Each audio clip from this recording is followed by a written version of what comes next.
Սիրելի ուներ, հարակարգ շրջացված համայնքի իմ սիրելի բարեկամներ, հարազատներ, ընկերներ, շատ ուրախան, որ մենք նույնպես միասին ենք և այսօր մի հարողություն պետք է իրականացնենք, որը շատ պարտավորեցնող է բոլորիս։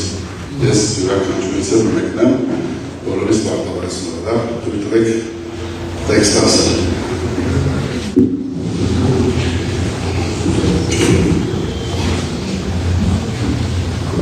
Ստանձնելով Հայաստանի Հանրապետության Արմավիրի մարզի Փարաքար համայնքի ղեկավարի պաշտոնը երդվում եմ համայնքի ղեկավարի լիազորություններն իրականացնելիս պահպանել Հայաստանի Հանրապետության սահմանադրությունը, օրենքները, համայնքի ավականու որոշումները, ազնվորեն և բարեխղճորեն կատարել համայնքի ղեկավարի լիազորությունները, ծառայել համայնքի բարգավաճմանը, գործել ի բարօրություն նրա բնակիչների։ Պատրաստվում եմ պաշտպանել համայնքի իրավունքները, օրինական շահերը և սեփականությունը, ուժերիս անմնացող նվիրումով սատարել ժողովրդի հավատին, նպաստել նրա նյութական և հոգևոր բերեքին։ Երդվում եմ։